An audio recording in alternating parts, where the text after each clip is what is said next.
Spread. I am your host, as always, Mark Henry Jr. Top of the morning to you.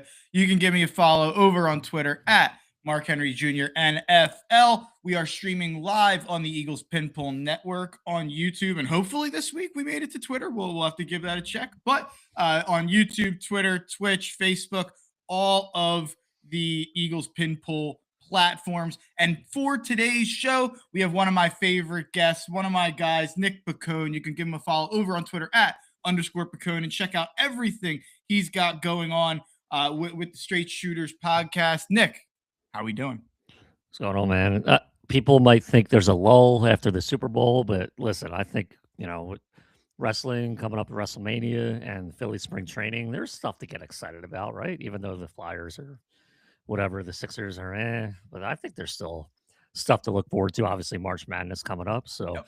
people think it's a lull. I get excited just as much as, the World Series. Yeah, I might be lying, but once tonight's over with the Elimination Chamber, and we're bringing Nick on. I had Nick on, I guess, a month ago to talk about the Rumble. And after I ended the show, I was like, wait, we didn't even talk about the Phillies. Like, there was definitely some Phillies hot topics to talk about for sure.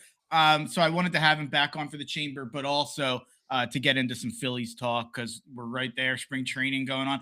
I don't know what our spring training record is. Every notification I get, I feel like we lose by a lot of runs. I think we won 2 games so far. Yesterday was like a split squad, so they lost one game, won the other. I think that was their second win as a team. But yeah, it's just funny seeing like how. Thank God it's spring training because I don't think I'd be able to handle that the first week of the season. Yeah.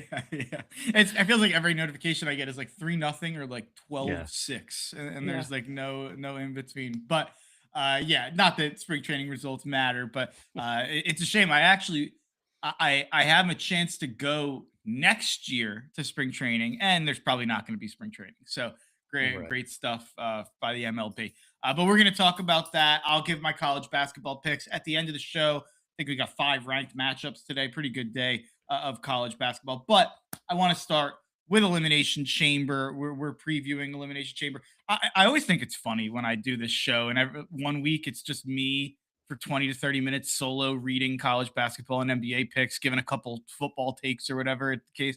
And then the next week we're just earnestly previewing Elimination Chamber as a WWE event. I think it's very funny. I like that I keep people on their toes a little bit. So I apologize if you're not a WWE guy out there. But like Nick said, we are smack dab in the middle of WrestleMania season. And I always try to explain. So I'm in a wrestling group chat that is very AEW centric. Very calls WWE fans Fed fans or Fed defenders and stuff like that. And everything Tony does is, AEW has the best match of the year every Wednesday, according to this group chat.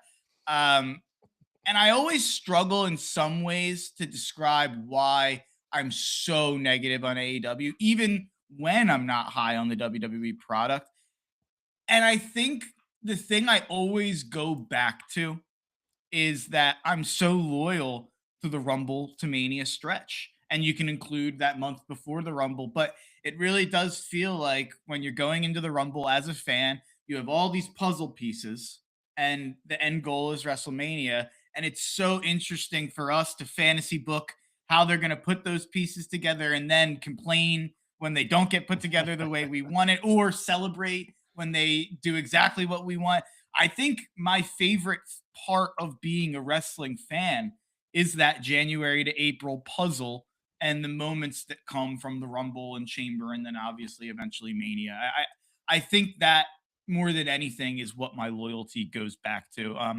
But I guess I'll preface it this way. How would you grade this WrestleMania season? I guess halfway, or maybe not halfway through, but almost halfway through.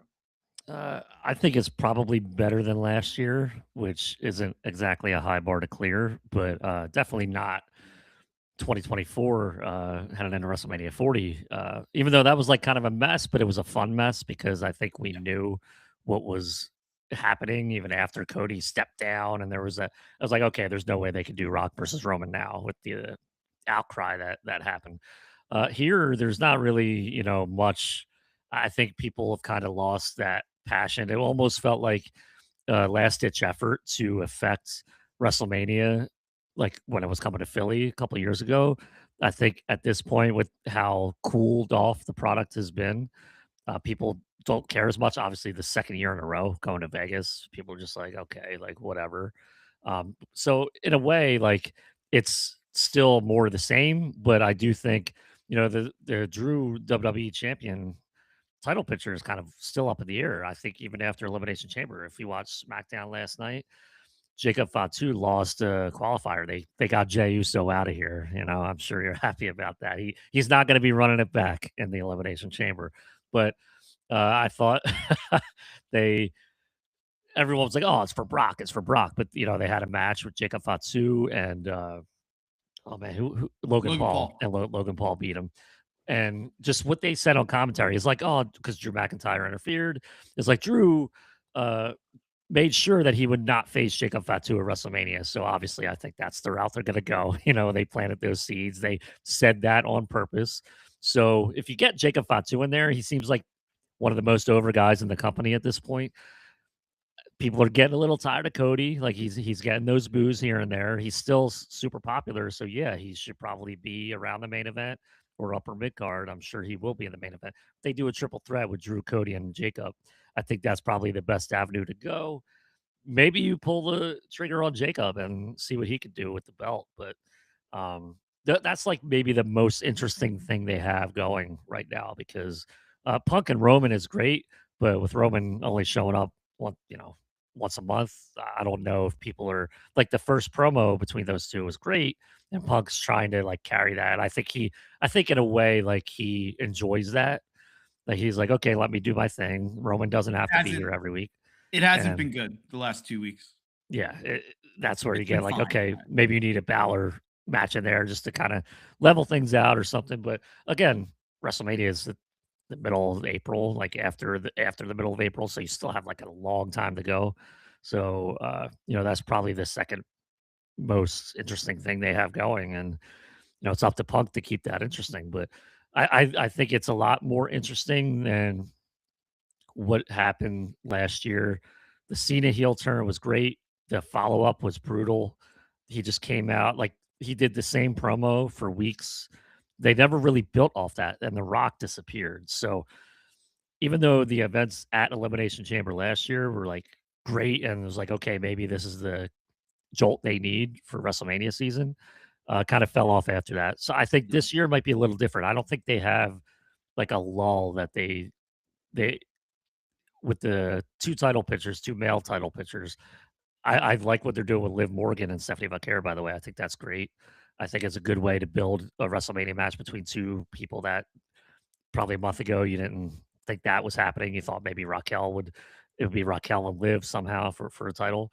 I think maybe that's SummerSlam ish. So I like what they're doing with that. They're making it seem important. So I think the biggest things will deliver. And I guess that's a lot better than what we had last year. Yeah, it again, like coming out of Chamber, we were like, "Wow, that's something." Like the Cena heel Mhm. turn is certainly unexpected, or certainly something different. So you were excited, but yeah, I mean, we've talked ad nauseum about how that was followed up, and then you had the Heat Man winning the belt also, and at that meeting. But it's interesting. So bringing it back to kind of tonight's card and what that means for Mania. I mean, you have 4 matches, and I'm kind of excited for all of them. I do think it's a fun card tonight. I'm a little bit more of a mark for the chamber matches. I enjoy chamber matches. I always enjoy the 6 man. I used to love those like 7 man ladder matches to start WrestleMania. I'm a mark for the 6 man Armageddon Hell in a Cell in 2000. So I love the idea of throwing a whole bunch of main eventers in the ring together, and now that you don't have Survivor Series, also to do that big 5-on-5 where you get a bunch of main eventers together, I do love the bringing the chamber together, and I think they've mostly done a pretty good job building these chambers out. But let's talk about the singles matches first, and then we'll get to the chamber. You have just started off with Punk and Finn. which Punk, I believe, I was looking at the gambling lines out there, is minus 5,000 to win this match and go face Roman at Mania. Um, I do feel like it's a little weird that this match is happening with Finn, since we already got it in Belfast, and it did feel like that was a really good match and like probably like a 4.5 star match. And it's like, are they going to do what's like the next step from that match for Punk and Finn at this stage? Like, I kind of felt the same way when they had Punk and Braun at the beginning of January, and everybody was like, "Oh, don't worry that Punk won. That's still going to be like the main event of WrestleMania." And I was like, "Really? Like, what's Yeah. the next level to go to from that?" And so, but I think what's happening here with Punk Finn is A, it's in Chicago. You have to get Punk on the card, and then B, I think that this is probably building to Finn Dom at Mania, where Dom's going to come out and Finn said he wants to do it alone, but Dom doesn't want him to do it alone. And I think Dom's probably going to come out and maybe, I don't know if cost him the match, or maybe Finn stops him from helping and then Punk attacks him, or whatever the case may be.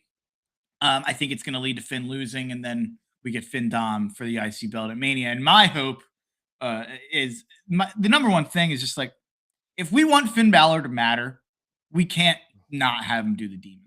The demon has to come back. It's been years now. It's been long enough that I know he lost to Edge as the demon, and I think when that happened, they like lost interest in it, kind of, because he lost. That's been what, 5 years now. So I don't know. I don't know. It's weird with like the 2020 to 2023 period. Everything happened like It's a blur. like I have no idea what happened in 2020 as opposed to 2023. But it's been so long since we've seen the Demon Finn. If we want Finn to matter, have him look strong tonight, have him lose probably not clean, and then have him beat Dom for the belt at Mania as the Demon. Yeah, I think it's funny. This is in Chicago, and CM Punk is it's in Chicago. CM Punk is on the card, but I think this is more about Finn Balor. Like this whole thing with Punk is more about re elevating Finn Balor, because like a month ago we'd be like, okay, like Finn Balor, big deal. I think you almost got to rehab that image so people take him seriously and know that like, oh, he's on the card, like it's going to be a great match. Still has it, like it's crazy that he's. I'm just surprised he hasn't left WWE at this point with the way some of the other guys have just gone to AEW and wrestle great matches. I think this, I don't know if he necessarily beats Dom, but I think Dom should be elevated to the main event level that's sooner than later. So it also wouldn't surprise me if Finn just has a run with the IC belt. I think you're right. I do like I like, Finn. They had that promo backstage with Punk, and it's like, what are you about, basically? And Finn wound up turning heel on him again at the end of the show. But I think this is more about Finn and his return to like a baby face, and maybe the entire Judgment Day just turns on him, not just Dom, maybe just everybody, even JD, like maybe he turns on him. I think you might need that in order for the demon to come back, because I don't know if just Dom, like if you would Dom might be enough to bring that back for him, depending on how they do it. Because Finn's, he's got to have this, a big deal has to happen for the demon to come back, right? So I think maybe if the entire Judgment Day just turns on him, that might be better. I don't know if that would happen, but yeah, I think this match with Punk is more about Balor than anything. So I'm kind of looking to see how Balor comes out of this. You're on mute.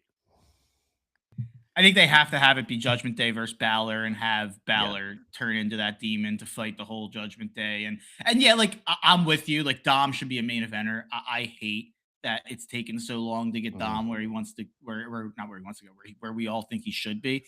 Um, but at this point, like I don't think it mattered. Wins and losses, I don't think necessarily like define Dom right now. So Mhm. like it does feel like if you want Finn to matter, he probably has to win that feud, and Dom can kind of level up after it. But Mhm.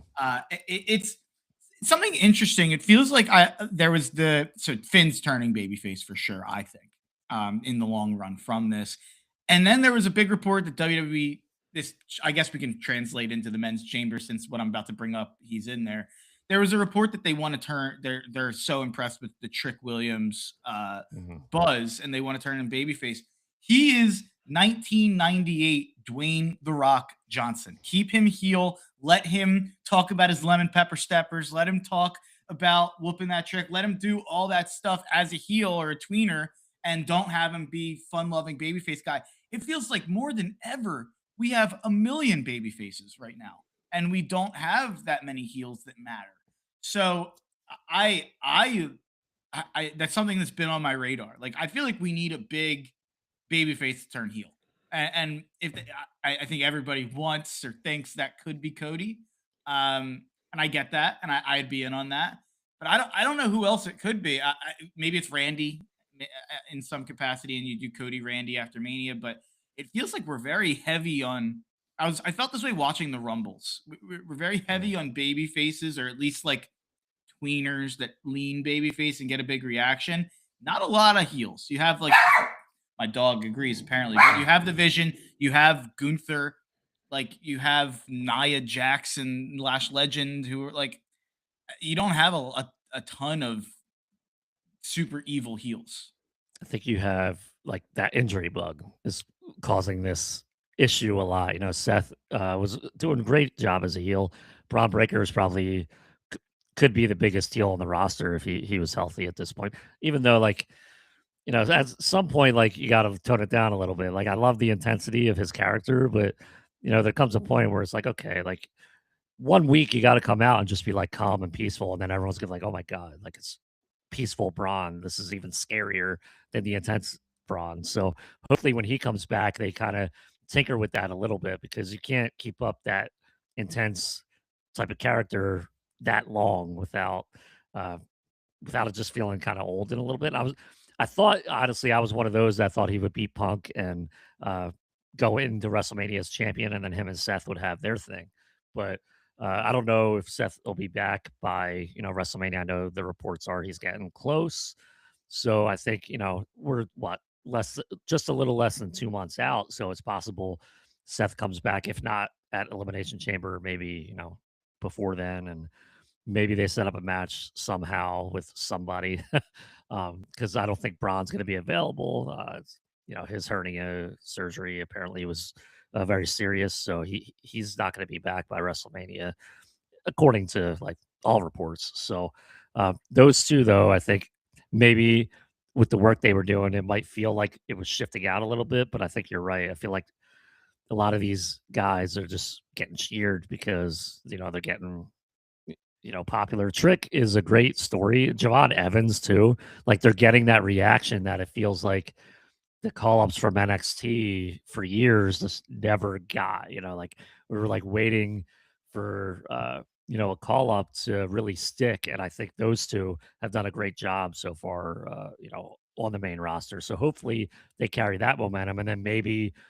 You can turn Javon heel at some point. Like that'd be crazy. Like I don't like not now, but maybe later this year if he stays hot and like he's goes on a losing streak or and just gets fed up, it could be easy as that.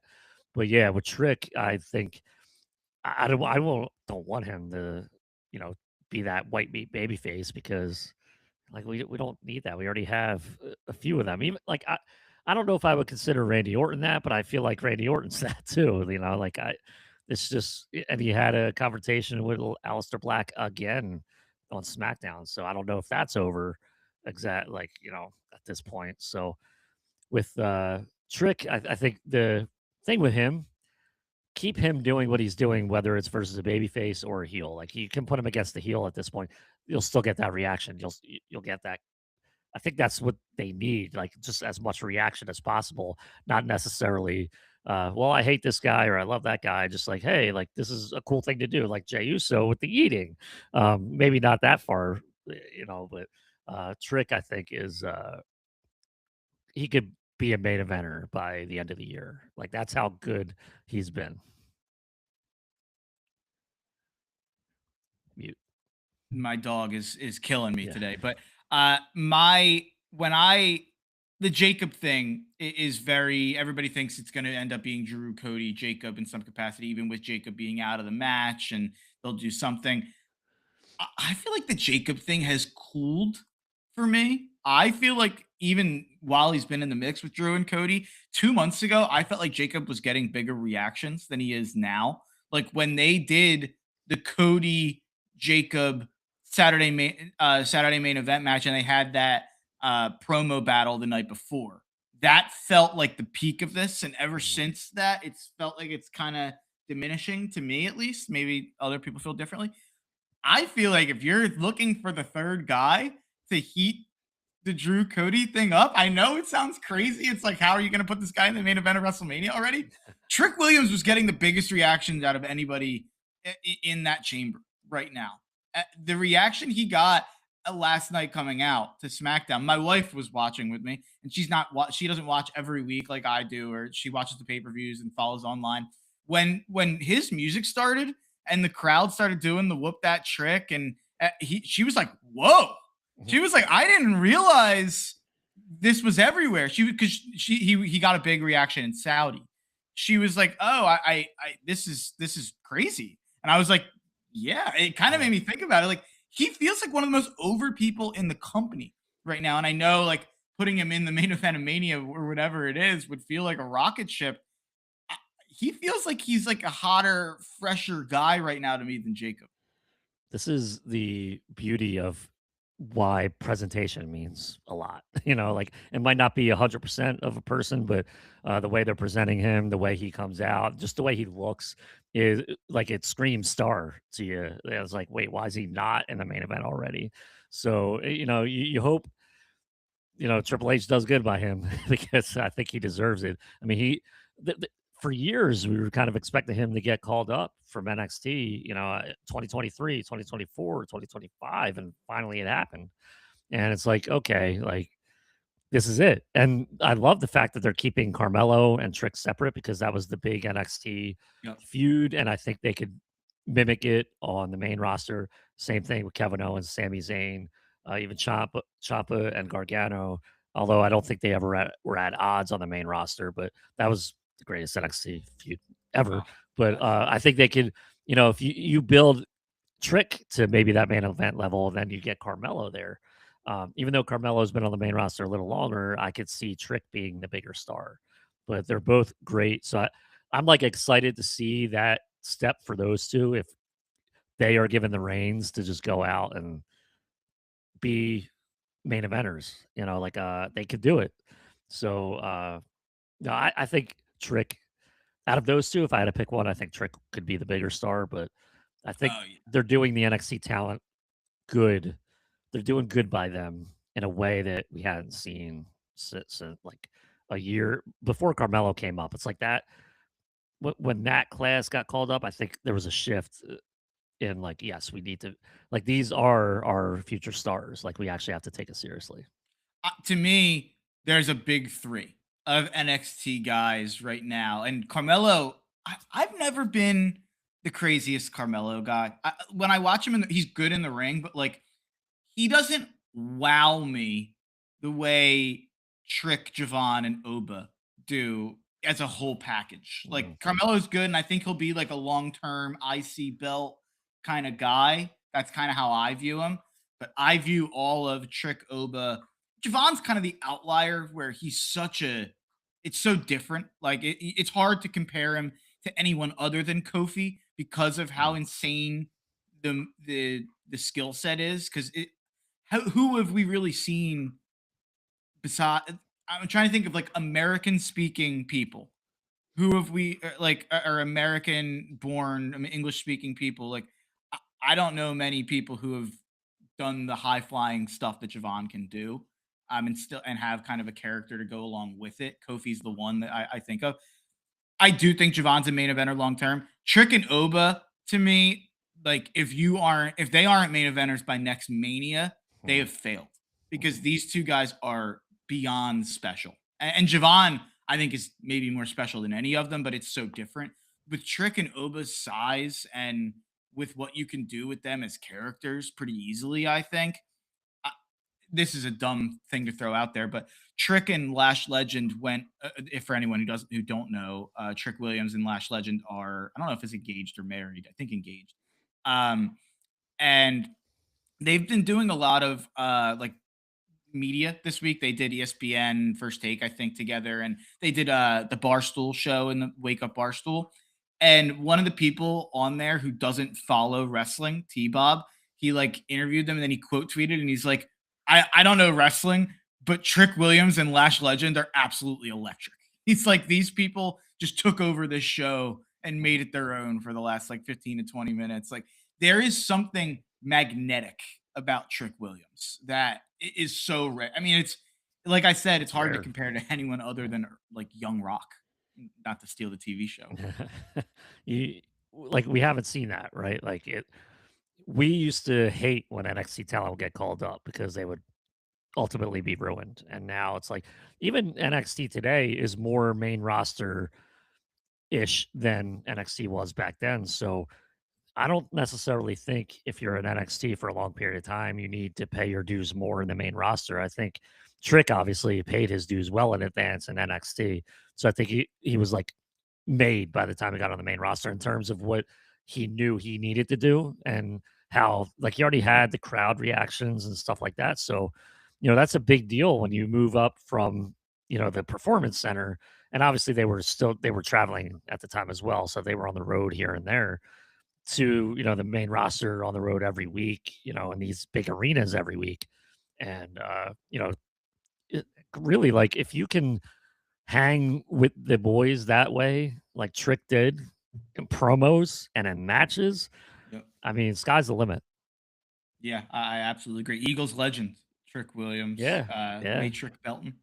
I Um, always always bring that up. I watch my dad and he comes out. I'm like, that guy used to play for the Eagles.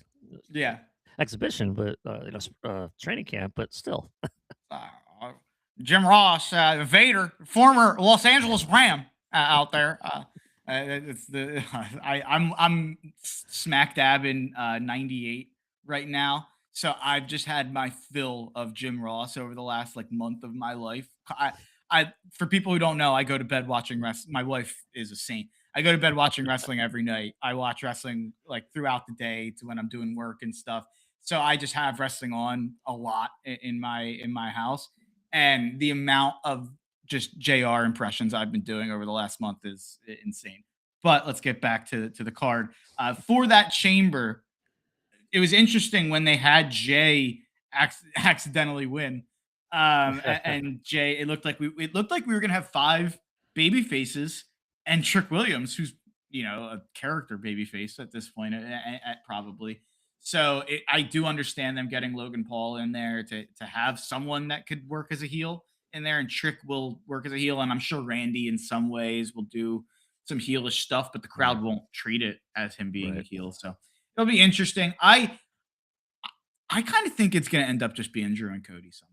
Like I don't know if that means it's in a cell, in a ladder match. Like I think instead of adding someone to the mix, I would rather just like go all out on a stipulation. I think, or maybe like loser goes to Raw, but that doesn't have like a lot of just doesn't have Yeah, a lot like to it at this point. Like there has to be some sort of stipulation where maybe Cody can't challenge for the belt again. People loved that in AEW. But yeah, I don't know, but I think that the way to go, I don't have the answer for it, but I do think it probably should just be Cody or Drew. I think once you start adding people, it doesn't feel like a WrestleMania main event that Cody. It feels like it devalues Cody a little bit to me. I don't know. actually, I've had a feeling yesterday that they were going to do Cody and Drew on SmackDown. Just the way that opening promo kind of started, I was like, "Ooh!"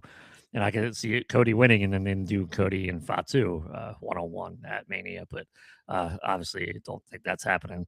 I just Cody and Drew has been done enough for me. I don't think even a Hell in a Cell would, or even a ladder match or anything like that would like Special entice guest me. ref? Could we get a ref in? I'm trying Jacob, to think who could be a get Jacob ref. on the I mean, card. could you pay Austin like a couple mil to Uh, come ref? I don't know. I don't know. They would have to do something really to get me back if it was Cody and Drew 1-on-1. I'm not feeling that. I feel like I liked the cage match ending with Drew winning the title. I'm fine with him being the champion, but he doesn't really have like that one adversary that Like, I don't think it's Cody because I think Jacob just has as much because they're doing that storyline where Drew attacked Jacob backstage. That's why he missed time. So Jacob's still got to get his revenge on Drew, and if he doesn't do it, on the road to Mania, then like, what are we doing here? Like it's.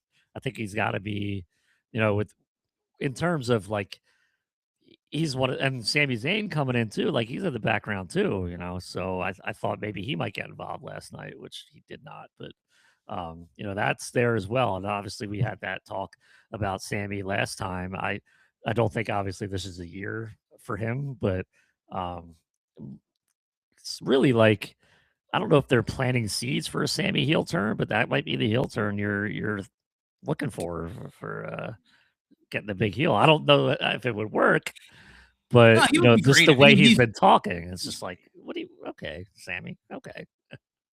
yeah, it's one of those things where it's like, yeah, he can be a great heel, but he's probably like your best pure babyface that will Mhm. never get booed. Right. So like, I hate using him that way. But yeah, I think the Sammy moment has passed for now. I think he's just in there as just another guy. But Mm. yeah, little fantasy booking for you before we move on.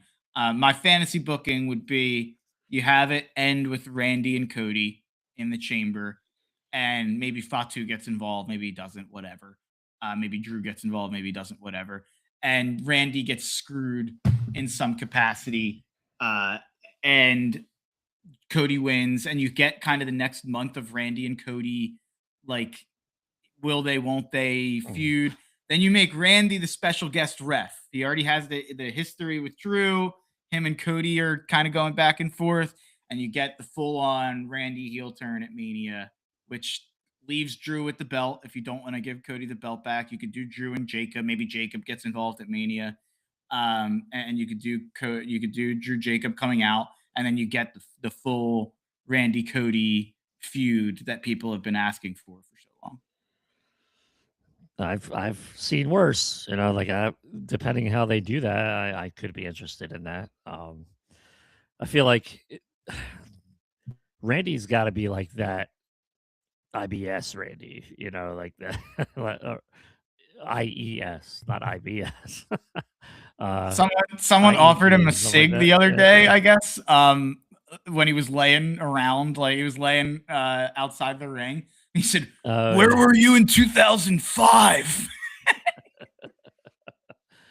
I think the promo wars would be great. Heel Randy. So, um, yeah, I mean, like I think we need to get that this year, right? Randy and Cody, Need because it. the more you like Randy's at the end of his career. Like, come on, like you can't Yep. like as long as he's healthy, that's great. But can you like? I hope he comes out of the elimination chamber healthy. Like it's all every week when these guys wrestle, you just hope they stay healthy, stay healthy, stay healthy. So I got to do the feud at some point. Like if Randy or Cody gets injured for like a year and they're out. Like I don't think anyone's going to be really interested in it. In 2027. So. Yeah, it's interesting. Like let's move on so we don't get totally. Actually, you know what? I'll say it. We'll zoom through the next couple, but something I've been discussing, and there's been memes about it online, but Triple H, everybody's calling him like the teaser man. He Mm. teases all these matches that he never delivers on. This is a big, big complaint I had about Tony Khan when he in the first couple years of AEW. We never got Punk Cody. We never got Cody Kenny. We never got Cody Bryan or Cody Cole or like whatever you want to say. These big names that they had coming in, going out, and all that stuff. Felt like we for so long AEW did this thing where we kept them apart and it was like, oh, but one day we'll get there. And a lot of the times we've talked about it, injuries happen, guys leave companies, guys get hot and replace other guys at the top. Like millions of things happen. Wrestling timing is incredibly finite. It's AEW's went the exact opposite direction. Now, I don't think AEW has two main eventers. Maybe I'm wrong. Maybe Nick can throw them at me. Does AEW have two main eventers that haven't wrestled? Like Kenny, MJF, Joe, Swerve, Well, Hangman. off They've the top all of my wrestled. head, yeah, I can't think of any. It's been like AEW's more. I don't want to say background noise because that sounds bad, but I haven't like paid attention much to it the last few months. I know MJF came back as a surprise, won the title, and now he's Yeah. on a run. Now they're doing the Hangman. If I don't beat you for the title, I'm never gonna get a title shot again. Like angle. And So, I'll give them but credit. They've put Andrade in the mix. They yeah, I brought think that Andrade might be back and like they put him the right in the next main big event mix. thing. Yeah. But even him, he's wrestled a lot of these guys before because he was Mhm. in the company. So Yeah. like they're right to debut him as a main eventer though. Like Andrade should be a top level guy, and Mhm. it's I think a lot of the jumping and weird stuff with him has kind of caused people to not feel confident pushing him that way. Mhm. And I think maybe the fact that he's burned the bridge to WWE now probably might help Tony feel like he can do that. But I I think Tony's doing a good job with that, and that at least is freshening things up. But even Mhm. him, there's a lack of freshness there, even still. But this wasn't even a way to crap on AEW because what I'm gonna say is I actually think what Tony's doing, throwing away all these main eventers on Dynamite and Collision and main events of Fridays and Saturdays and Wednesdays or whatever you want to do, and not have them for pay-per-views. I think that's better than what Triple H is doing right now. So I can complain about it and say nothing feels Mhm. special and say we can't get to, big main events of pay-per-views and have it feel different than a collision. Those are problems. But that extreme is probably more interesting than Triple H going how many years now without Cody Randy? It's insane that we Mhm. haven't gotten Cody Randy. We haven't gotten Cody Punk. We haven't gotten, I mean, now we're getting Punk Roman. But like Gunther, there's a bunch of people he hasn't faced. Like I know we've gotten Cody Gunther a couple times, but never like a feud for the title. Yeah, like Like, King of the Ring type stuff where it yeah, was like, okay. but like there's so many of them, and he's got to start using them. Yeah, I agree. I like having weekly television mean something, and it's funny that you said like we're finally getting Punk Roman, but I think they backed into that. They had no other choice. They had Seth hurt, Braun got hurt, so obviously, I I don't know how they're going to deal with that. I'm sure egos are involved heavily in that one, so I don't know how you come out of that match making everybody happy. That's the one thing I'm it's more about ego for me, seeing how that affects that particular matchup than anything else. Drew McIntyre as a champion, like we've been waiting forever for that, and it's like he got his moment, and now he's like able to have an actual run with the title. But now, like his character shift is just weird now. Like he never was that, you know, coward heel, I should say. Like he would just, flame people on the mic and then kick their ass. And like that's not, Drew McIntyre today. So I don't know what that shift is for. I don't know.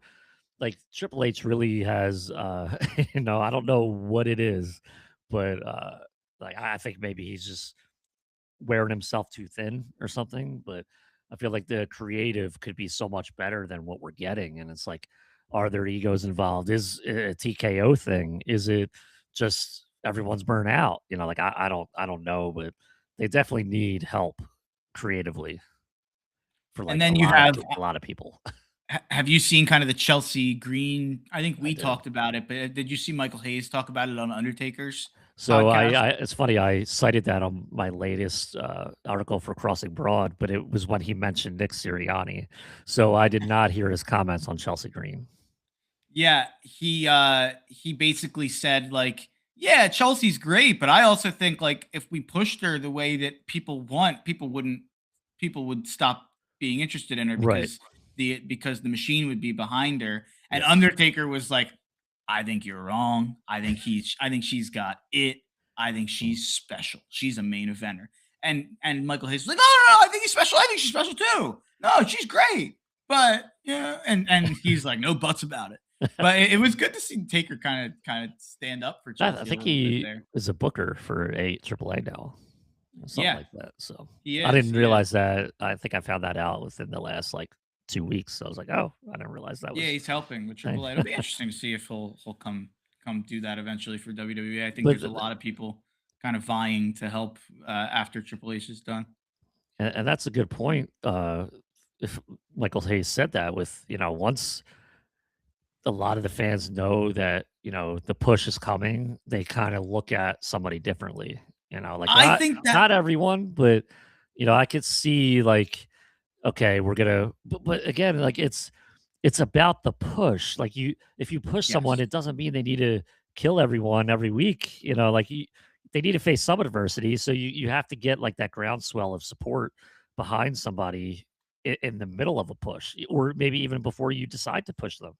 That way you don't get that opposite reaction that you want. And it's very delicate because again, like we know wrestling fans are fickle. Like it might not matter what happens or how you do something once they know, oh, this is the person they're going to shove down our throat. We're just going to not allow it or something. So, and I've seen it like for years and years, and I don't think it's any different in 2026. So I do understand his point, but that's sometimes like you got to take a shot.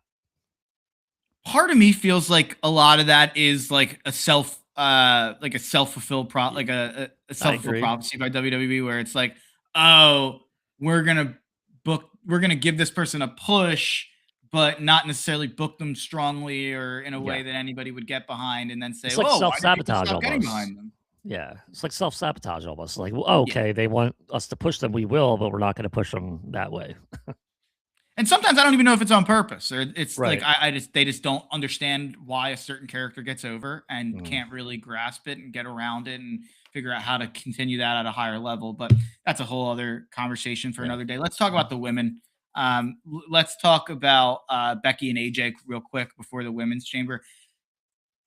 I it's kind of like maybe I have Seth Punk fatigue, um, and this crosses over to that. Um, I love Becky. I think she's literally the best. I think what she's doing is the best thing in the company, with the Trump stuff. But it does feel like AJ, this feud is like reheated and microwaved, and she shows up once every couple months now. It feels like it's just kind of weird.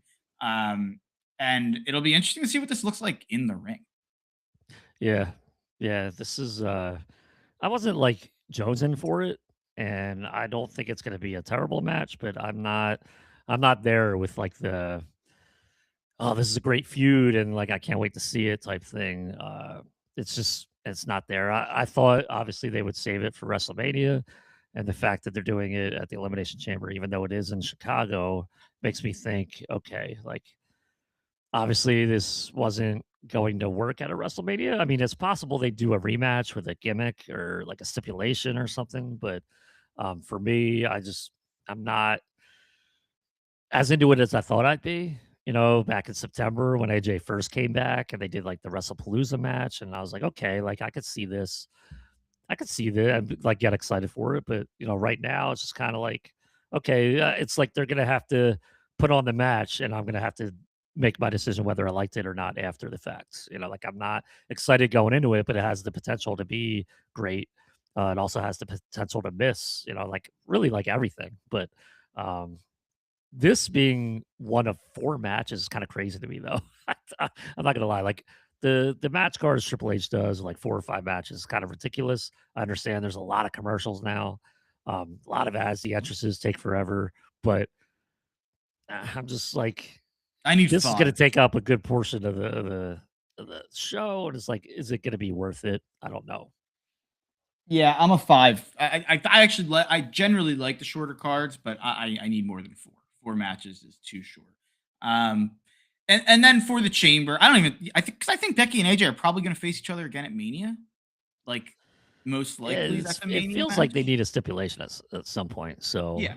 like I think this being an elimination chamber, while it shocked me a little bit, I was like, okay, this can't be the only time, right? Yeah. I agree. I think we're getting this again. So more interesting is what's going on with the women's chamber and Rhea and Io lose the belts last night. Mhm. Rhea is the favorite right now to win the women's elimination chamber in terms of gambling. Do you think that's the way they're going to go? Because in my opinion, it might be the only route that is at all interesting to me. I think at this point, after they lost last night, then I think Rhea probably should be the favorite. But I do like the even though it's heel versus heel, I would like Raquel and Jade. Just it feels like they're both tall, strong women. I feel like we could see that in WWE and not think it's like a weird thing. Like, oh my god, I think it feels like a WrestleMania match to me. And maybe it's just how Raquel's been. Like she just feels bigger nowadays, and Jade obviously is having her run, makes her look like a superstar. With Bianca not available yet, that would have been obviously the match for me. But I think Raquel and Jade would be my pick, but Rhea and Jade, I think is just as good. And I think you have that babyface versus heel that you might want at a WrestleMania in a title match where heel versus heel doesn't necessarily do much for anyone. But I also think Liv is going to win against Stephanie. So if you have Raquel beat Jade and you have both of them as women's champions, I could see that kind of being like a story they might have fun with, but I don't know if it's necessary at this point either. So, I mean, I like the kind of face to face Jade had with Raquel last night at SmackDown backstage. Kind of made me think, okay, like I can see Raquel winning this, but once Rhea and who lost the tag titles, it kind of made me rethink a little bit. So I think it'll be Rhea or Raquel. Yeah, to me, Raquel is. It feels like a post Mania feud to me, or it feels like if you want to elevate Jade, I feel like Rhea is the only way to do it. That makes her feel. Mhm, It makes it feel like, oh wow, this is like a true main event mhm. match. Like that I match can see could. that. Yeah. Yeah, I'm really excited for the possibility of Rhea. I'll be rooting for Rhea like I usually root for Punk tonight Mhm, in that women's chamber. I'm definitely. I've been complaining about the Rhea Io thing for a long time. I'm ready mhm. to get Rhea Yeah. back in the main event I know title you were happy picture. to see them lose. It So kinda happy. gets them back in the main event where they belong.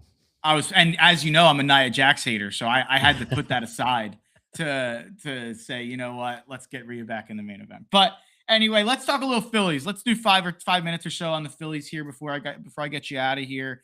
Um, Obviously, a lot going on in Philly land with everything. I guess you have to start with Bryce Harper. Where are you at with the Bryce stuff and kind of where your annoyance level is Yeah. with Dave, with Bryce, with everybody? I like, I can't say I'm surprised. I felt like this was coming after there was no move made. And Bryce coming out publicly and saying that, like, he who hits behind him matters, I think was a bigger deal than, people thought. I said during the off season, getting a bat behind Bryce was, or getting lineup protection was important. There's people that don't believe that lineup protection is a thing. They kind of just look at stats and how lineups are nowadays, which obviously is different than 20 years ago. I understand that, but I think to Bryce it obviously matters, especially if he's saying it publicly. Like it's a mental thing. It's not a physical thing. It's a mental thing. It's not. It's like who bats behind him literally affects his at bats, which again, I don't think is a great thing if you're a superstar to have that mindset, but clearly he does. So I think the Phillies kind of owed it to their top guy to kind of at least search for answers for him, to make him more comfortable in the lineup. Now, there comes a point where it's like, okay, Bryce, you got to stop this like mental gymnastics of who bats behind you affects your at bats as much as it does with swinging at junk off the plate. Like his chase rate was brutal. And apparently it was worse when Kyle Schwarber was batting behind him. And I thought that was their best lineup last year when Schwarber was batting behind him. Lefty lefty, they mashed left-handed pitching together too. So that doesn't necessarily bother me. But yes, seeing Bryce come out and being as outspoken as he was, I don't think I was prepared for. um, you know, it, it- I think he's doing it because he's going away for the World Baseball Classic. So I think he just doesn't care at this point what he says publicly. 7 years into a deal where um, I think it's obvious that he's comfortable where he's at. In the line, like his numbers and stuff like that. I think he knows he needs to be better, but that lineup needs to kind of make him comfortable, I guess, in a way. And is that more on Bohm or JT, or is it more on Bryce? Like, Bryce has to come around at some point. I like the idea of putting Trey, Bryce, and Schwarber 1, 2, 3, but I don't know if Harper is going to like batting anywhere other than 3 at this point. We haven't seen that in spring training. I don't think yet. When they play, I don't think that's been the lineup yet. But I know Rob has said like it's going to be those 3 at the top of the order in any which order, not necessarily in a certain order. So we might see them switch it around a little bit, when the regular season starts. But like I'm a Bryce guy. I think the team should be doing whatever. Like he's given us so many moments already and I don't know if he's necessarily on the decline. Like people say, like if we're plateaued or he's getting close to it. But if he says he wants to play till he's 40, I don't know. No, I don't know how realistic that is. But I think the team like owes it to him to, you know, see what they could do to help him out, especially in the lineup. Like he moved to first base, became elite there. Like I don't want him to go back to the outfield at this point. Like the beginning of last year, I was like, okay, like I would consider putting him back there if they can get like maybe Reese back to play first base or something. But that didn't happen. That's not going to happen. So and obviously, I think it's fair to say Reese is on the decline too. So that doesn't bother me that they don't bring him back or anything. But I don't think Adolis Garcia is the answer. Bohm, he's there, man. He's going to be their fourth hitter. So maybe it's up to him. But I think Bryce is putting a little pressure on Bohm, which I don't know if I like or dislike at this point. Like, I don't know. Like, Bohm's been in this mental, I don't know what it is the last few years. And I just don't know if he can change like whatever he's doing, or He is. Can Bryce change? Maybe Bryce needs to change, but I don't think the team has done everything they could to try to get Bryce the help that he wants. Will the Phillies win the division? I think it's gonna be neck and neck to the final day. If you made me guess with the Mets. I think like with Wheeler being out, like I don't think they're necessarily wanting to win like I don't think they're like favorites, right? I obviously back to back division favorites like they are, but like in terms of like not the lines or anything or the gambling, I think like they just have. They're not going to be completely healthy to start the season, so I don't know. I think they might just be okay with getting a wild card, but again, like other teams go through the same thing. But the thing is, they've been relatively healthy the last 2 years. I know Bryce missed a month last year, and I know and Real Muto with the knee a couple of years ago. Like I know they've had these kind of long stretches. Trey Turner with the hamstring, but in like their pitching, mostly was healthy. Yeah. Now I think with Wheeler being like a question mark a little bit, I think that's kind of where I'm at. The bullpen might be better, but with the starting pitching and like the lineup just being so like a question mark, really, I don't know if like I see them winning the division again. Yeah, the thing that's been giving me confidence is actually the fact that Vegas has had it so neck and neck with us in the Mets, and you go through it. I really do think it's hard to debate that we're not a top 3 roster in the NL. The problem is one of those other 2 are in the top 3 with us, right. In the Mets. So that might lead us to be in the wild card. So I'm excited about Aiden Miller. I'm excited about the young guys. I'm choosing to be optimistic, Mark, a little bit. And nothing too crazy. I don't think they can really beat the Dodgers, but I do think that this is probably like a 94, 93 win team, and they compete at that. But you're right. The big X factor will be kind of the rotation injuries and Wheeler. When does he come back? Is he himself? Nola. What do you get? What do you get Sanchez from Nola? and Nola? Yeah, Sanchez and Nola pitched in the World Baseball Classic, so you're hoping it's going to be high intensity stuff because they're going to be giving it their all in March. So it's like, okay, hopefully, just stay healthy. That's all. I don't care if you miss like the first month of the season. Like just stay healthy, like long term. And obviously Painter, we'll see Yeah. what he provides and all of that. But yeah, a lot more time to talk about the Phillies. I know we're having Luke Arcaney come on in a couple of weeks. I'm sure I'll talk plenty more with Nick about the Phils before the season and during the season. And I just wanted to come on and especially hit on some of that Bryce stuff and just get a few expectation things going. But Nick, thanks so much for coming Yeah. on, man. I always love talking Chamber. Always love talking Yeah. Phils. We'll have to do it again soon. Obviously, Mania a little later this year. Mania all the way past the Final Four and all that stuff. Right before the NFL draft, I think. I think it's like the weekend before the draft.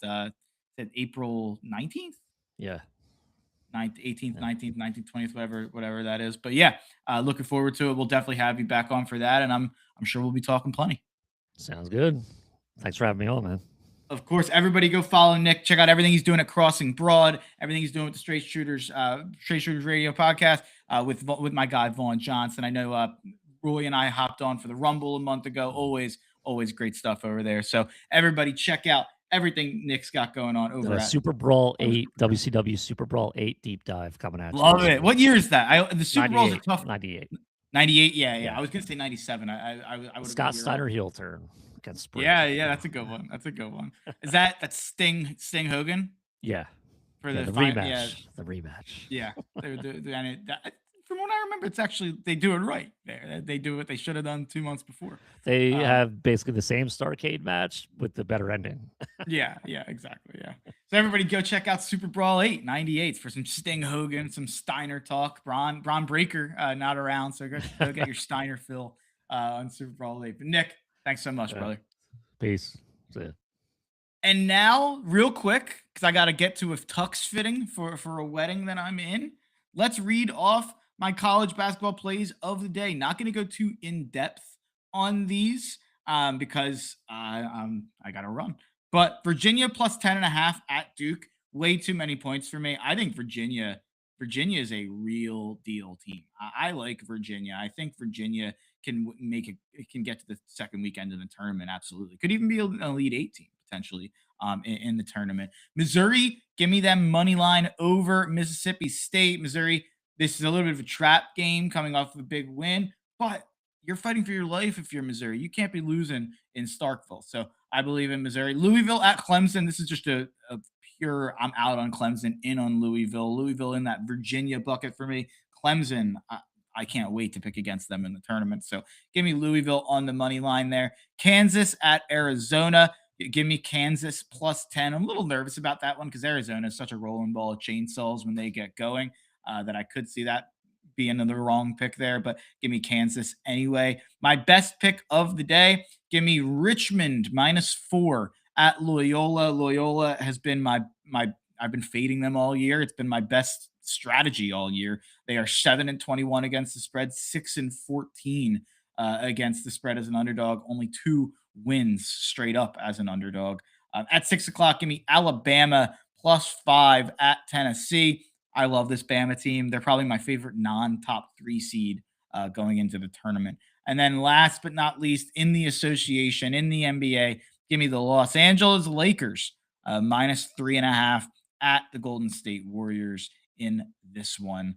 No Steph. I think the Lakers probably walk to an easy win after 3 straight losses. I think they bounce back. So give me the Lakers there at 8:30. And that's going to do it for Saturday morning spreads. So Saturday morning spread country. Let's ride.